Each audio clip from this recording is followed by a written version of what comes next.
Yeah, this is just going through to talk about Danny Ray's build that he submitted to the answer, for the question that we had gotten back on the 15th from the user TJ that wanted to leverage his physical damage monk, and he went through and Danny Ray sent us this wonderful build. Not only is it a list of skills, but it also goes and breaks down everything that you want to do inside the build. And it's really nice. You're going from you using like a crippling wave and deadly reach foresight, so that way you have your two spirit generators that you can weave back and forth with combination strike for the huge damage bonus, and then using Mystic Ally or the Earth Ally for some of kind of passive damage that it can go through and do. Every couple seconds, it will go and start chucking boulders at enemies. It's just a passive thing that you can use. He's just sitting around there going through and doing attacks, and then leveraging some of the big damage dealing skills like dashing strike or seven-sided strike in order to, because those are like really big damaging skills that are base physical damage, and so you can focus a lot on cooldown reduction. So that way you can get very quick dashing strikes or very quick seven-sided strikes, and just continually pushing that in order to get your area damage and your killing speed, and leveraging those really big skills as much as you possibly can. And it's just a wonderful little build. I'll see if I can go through and put something together on BlizzPro that highlights this, and so we can kind of give credit where credit's due, and where people can actually tune in and see the build for those that are listening on iTunes or Stitcher, or just listening to the podcast on a window and not actually watching it live or watching it on YouTube. Yes, and good that you mentioned that we're on iTunes and Stitcher, because I think most people probably don't know. Because it seems like we're mostly being viewed on YouTube right now. Better off going to Stitcher or iTunes, because I mean Mm-hmm. that's what I would do. So, and you listen to us while you're jogging or driving around. Yeah, or falling asleep at work. Oh yeah, falling asleep at work is also a good option. And if you do happen to stop by Stitcher or iTunes, we really appreciate any positive ratings. That helps us get pushed up on the list. And just like Twitch and a lot of the other sites, no one really sees you until you're up on the list. So if you like the show, it means a lot to us. Yeah.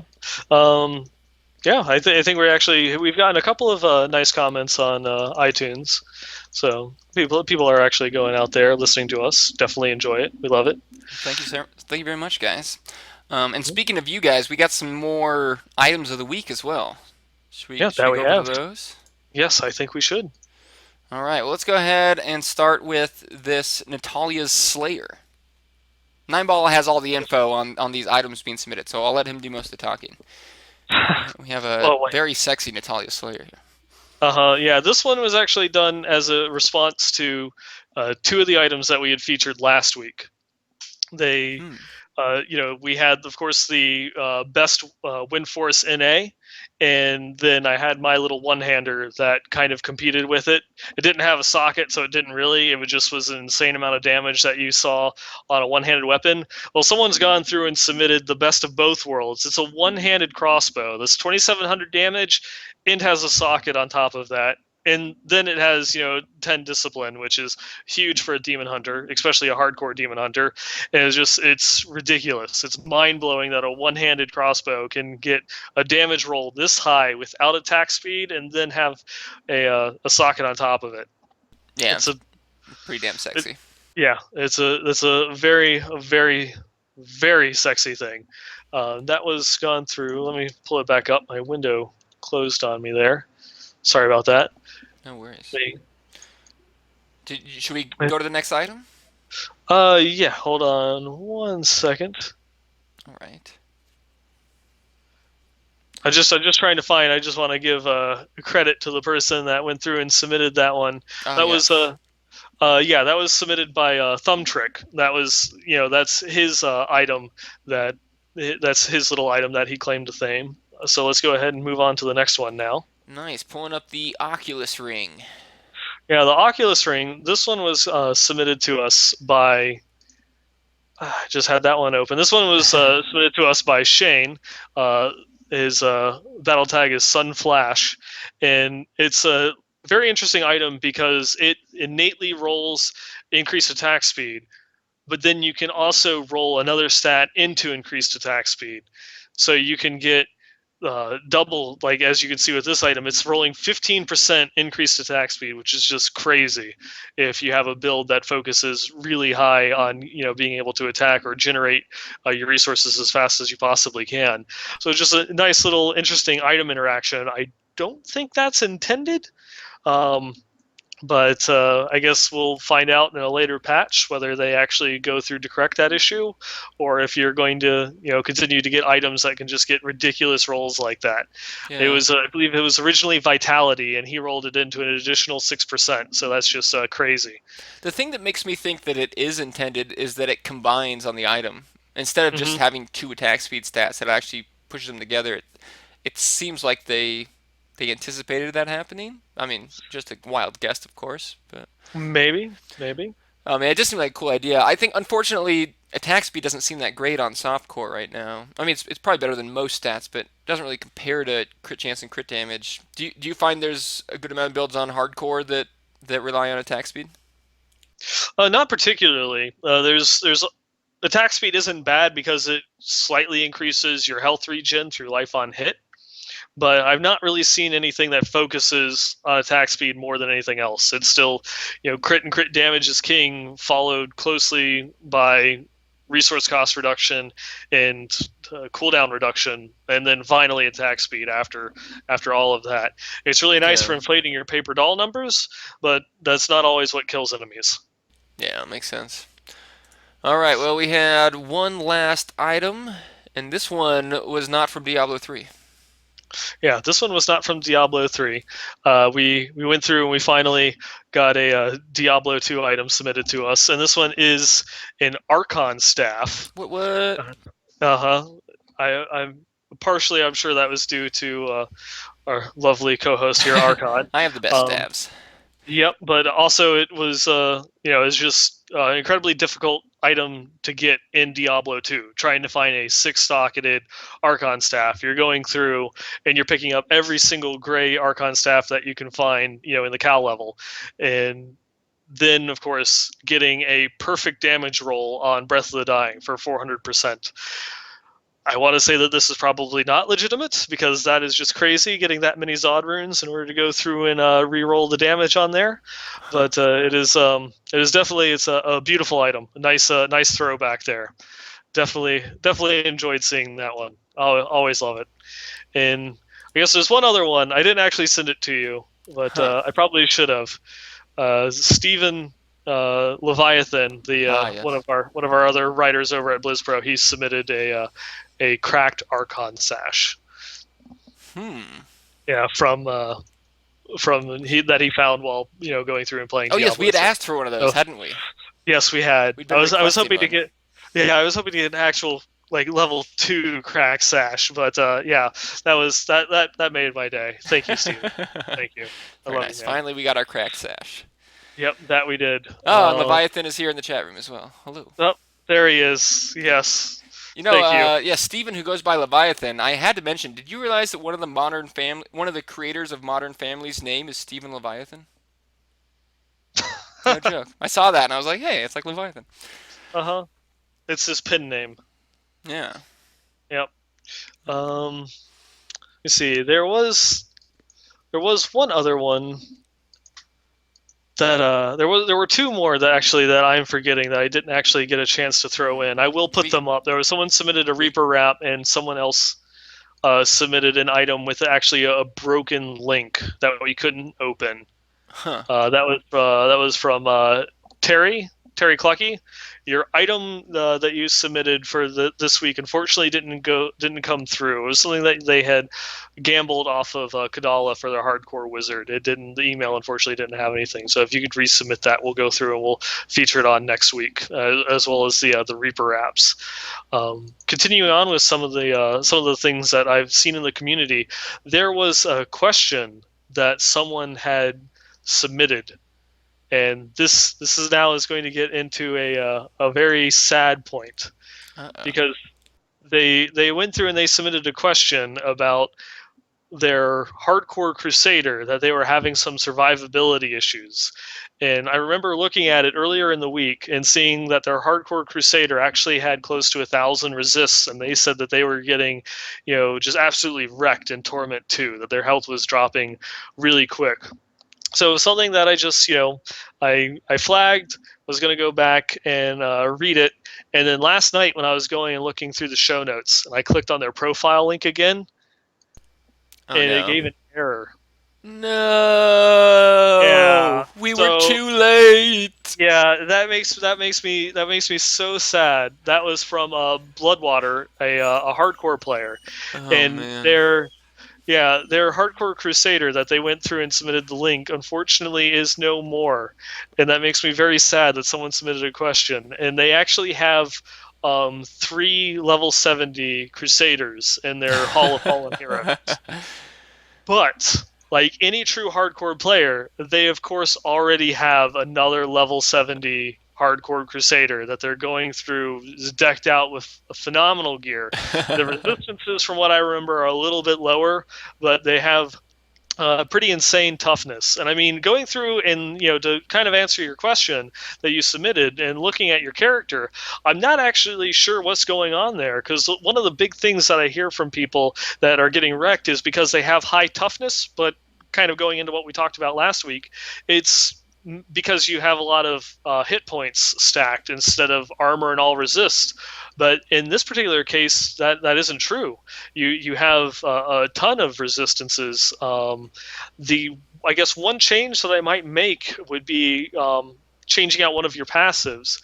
You have some really nice passives. Maybe switching Holy Cause, that will reduce your healing and your damage a little bit, but swapping that one out for, I believe it is not Hold Your Ground, but where is it? There is a I'm sorry, Divine Fortress. There we go. Finally found it. That increases your armor equal to your block chance.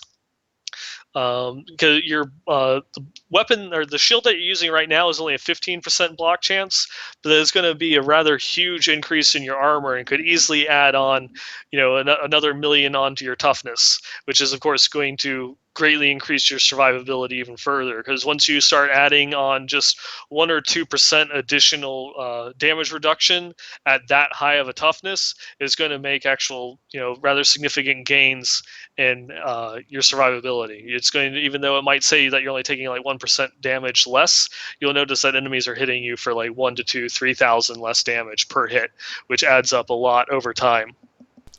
Um, and of course, Hold Your Ground. And we have a Zimmerman joke in chat. Could have called that. Yep. Well, yeah, that sounds like some good advice. I know so little about the Crusader. I just have to trust that Nine Ball isn't feeding you a web of lies right now. But I trust me, I'm not. One of the other ones, of course, is, again, it's reducing damage for survivability. Finery is one that gives you strength. It does increase your armor, but something along the lines of Hold Your Grounds, getting that extra 15% on your block chance, that will not stack with the Divine Fortress, but having that 15% increased block chance actually is going to add a lot, because it's going to greatly reduce the amount of damage that you have incoming when you're blocking for 4,000 damage every other attack. You can easily get 40-50% increased block chance on a Crusader, and combined with other skills, that will go through and give you healing every time that you block, is going to shoot your healing through the roof. And that's going to be mainly, balancing that, so that way, hopefully, I don't want to say you won't add a fourth Crusader to your Hall of Heroes, but we'll add some extra time before you do, focusing a little bit more on that survivability in terms of, reducing your damage by just a little bit. very Other than that, nice. your those are the only real things that I could say that I would change up on your class. You're going through and you're using Fist of the Heavens. You're using Zeal because you have some lightning damage on some of your skills, and I guess be kind of actually that's holy damage that you have. Maybe switching it around a little bit, since you're using Fist of the Heavens. Maybe using some of the lightning ones, and re-rolling the some of the stats in your bracers to help increase your lightning, and then switching your slash over to the rune effect that gives you the chance to stun. That will increase your survivability by increasing your CC, because the enemy can't damage you if he's stunned. So it's just some little things that you can swap around there to increase your survivability, and then just let, as you've replaced those last few rares and get some extra set pieces, let that bring up your damage a little bit further, and focus more on your skills about keeping yourself alive. Sounds like good advice to me. Yep. Do what Nine And, Ball says. You'll win the game.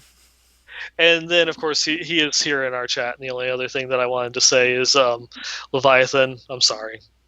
I'm So sorry. sorry. I'm Yeah, he sorry. he recently lost his Crusader as well, and I thought we were just his having an death. apology fest again. Yeah, yes, we'll save that for the end. We're sorry, but and then his death is actually slightly humorous. Of course, being here on the podcast, and I'm making fun of a good friend of mine that he encountered a champion pack and was having difficulties in the middle of a rift, and he went to go and click on a power pylon while all of his defensive cooldowns were used, and he was at low health while wearing Nemesis bracers. No, no. So the power of the power pylon was not enough to save him from Waller, Arcane, Frozen, and all those other things, and he was just CC'd to death as he sat there and watched his character die in the corner. Sorry, Yeah, Leviathan. Although it's not the story that gets the most sympathy out there as far yeah. as hardcore deaths go. So Mm-hmm. double apology But there. yeah, and that's just like one of the risks that you take while playing hardcore. You sometimes forget those things when your heart's racing and you're like, oh, I gotta live, I gotta live, I gotta live. You kind of forget, and that is one of the reasons why I don't wear Nemesis bracers on And my that's the Demon reason Hunter. I don't play hardcore. There you go. Uh, Well, I think that pretty much wraps us up. Do we have any more community feedback? Let me go through and check. There was All right, I'm always missing stuff. Nine balls the organized one of the two of us. yeah. There was one other question that we did get. I don't know if you can Oh, that's pull up the right. email there. You actually had I'm a so question sorry. Yeah. about Did you send oh, me the question? I need to get access to our Westmarch workshop email so I can. well, let me just give you the password over here while we're live. Wait, don't put it in Skype because I might accidentally show it. How am I Just email me the doing? email, and I'll get the password from you later. So All right, I will. if I that will go through and works. do that. But Sorry. while we're getting that sorted out, I will read the question. I'll play Vanna White here for a little bit, even though she never actually reads the question, so that Yeah, this is better. doesn't make any sense. All right. Um, I just wanted to say thanks, guys, and keep up the great work. I'm enjoying the past few podcasts, but I do have some questions regarding the game. I primarily use a wizard, and I'm wondering about the force weapon skill in regards to elemental exposure. For example, if I'm using an ice weapon like Ezurath, and I activate the fire force weapon when I use the skill Forked Lightning, am I hitting the opponent with lightning, ice, and fire, all three, or is it just one, the lightning damage from the skill? It's just the damage from the skill, as far as I know. I couldn't. Where was the fire damage coming from? The Oh, from the force skill, weapon. yeah, from force weapon or magic Yeah, weapon. yes. Sorry, it'll count any damage from your skills as far as I'm aware. I haven't tested it, so if anyone in chat or on the recording, anyone in the comments wants to correct me, by all means do. But as far as I can tell, it's just including elemental damage from any of your skills. So that would include the lightning damage from the skill you're casting, as well as the fire damage from force weapon, but it would not include the cold damage on your weapon. As far as I can tell, the elemental type of your weapon doesn't really matter much for anything, it seems. So I assume that's how it also works with elemental exposure. But of course, if anyone's done the testing, let me know, and I'll correct it via an annotation on the video or something like that. But it's a fairly easy thing to test if you want to do it your own. You just gotta do some math, I guess. 5%, although might be a little hard to detect. Mm-hmm. All right, and then the next question is going to be, I guess, well, that one specifically is, with the elemental exposure. Does it give you an additional stack buff for having done the fire type damage? I guess that one should Um, be. yes, yeah. So the fire damage from the force weapon should add a stack. Okay. The second question is: have you guys found any real advantage to partying aside from split bounties? Do you guys, in your opinion, find better drops overall while playing in a party over playing solo?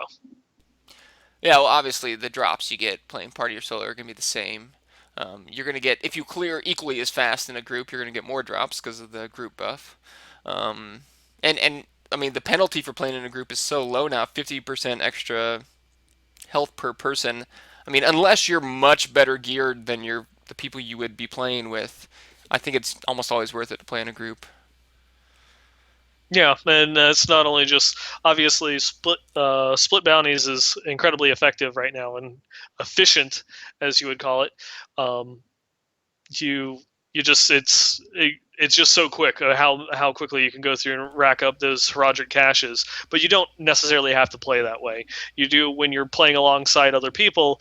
You're getting the experience for everything that they kill, and you have the buff. So if you're playing with three other people, you're getting 30% increased experience multiplied on top of all the other bonuses that you're getting based on your difficulty, or if you're using a ruby in your helm and whatnot.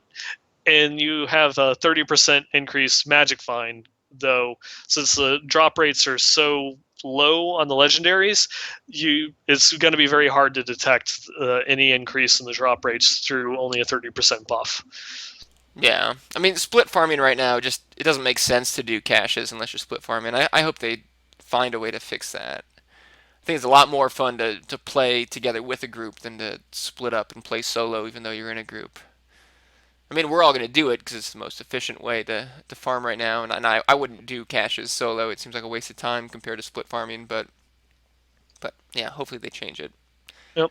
And not to go back a little bit, some of the things that people are saying in the chat: elemental damage from your weapon contributes to elemental exposure. Part of the elemental exposure's description. But that's in the Oh, tooltip of elemental exposure. that's what they Am were I saying. am I that big of a noob? Let me double check that. Yeah, it actually says that elemental damage from your weapon and contributes to elemental Yeah. exposure. Well, if that's been there the whole time, then I win the noob award of 2014. So, but yes, I'm glad that people in chat caught that, so we could correct it before the video's over. I was wrong. All three of those will contribute, and now that I know that, that'll change my mind about that passive a little bit. Well, there you go. Knowing is half the battle. Yes. Um, and then the last question they submitted is: do you guys have any info about the lag or rubber banding that's been going on this last week? It seems to have kind of died down, a little bit. Though yesterday was really bad with people getting kicked off and not being able to connect. Though that, from what I've read, has largely been corrected. I've still had a couple people saying that they've not been able to connect, but it seems to be fixed on the most part. And I haven't played much since yesterday because there is everyone was getting disconnected. I didn't even want to try, so I just said I'm not playing Diablo tonight, and we'll go through and test that out and see how that's going. But a lot of people have been, this last week we're having lag and rubber banding issues. Seems that not as many people are having it today. Keep our fingers crossed that they've kind of sorted out those issues. Yeah. Maybe. I wouldn't know. I haven't played the last 3 days, but it does seem like at least since the last time I played it had gotten better since the previous week. Mm-hmm. Um, yeah. Definitely, because it was getting pretty bad. I actually saw someone last week die because of the lag in a public game. They just were sitting there on the stairs in Archon Beam and Plagued, and just they health just kept ticking down. It's like It's no I fun. can't do You anything. just have to watch them Like die. the enemies are dead. It's just elemental effects. What It's can so you do? sad. So Mm-hmm. sad. Yep. Well, that was it for our feedback. Yeah, that's it for this week. Well, if you guys have feedback for next week, don't be shy. Send it in to us, Westmarch Workshop at blizzpro.com, and we will read it on the show. And we probably won't even make fun of you. Probably, Yeah, probably just maybe. answer your question. And Yeah. a lot of the times we'll give you the correct answer. Hmm. Oh, Sometimes. yeah. Sometimes I mean not today. I'm gonna mess up elemental exposure, but sometimes you'll even get the right answer. So I think it's worth a shot. Yeah, and we'll also spend a lot of time apologizing I'm sorry and about that. Yeah, we're very sorry about that. We're really gonna try to stop apologizing. Sorry. Next time. Until then, Until then, we're yeah. sorry. All right. Well, I guess that does it for this week. Let me get this outro music going. Thank you for tuning in to Westmarch Workshop Episode 5, Community Week. Hope you learned how to be a chicken. Yes, as a life skill we all need to know. Yeah, run around blowing up things as a chicken now. Send us your feedback. It'll contribute to next week's show. Until then, we'll miss you. Until next time.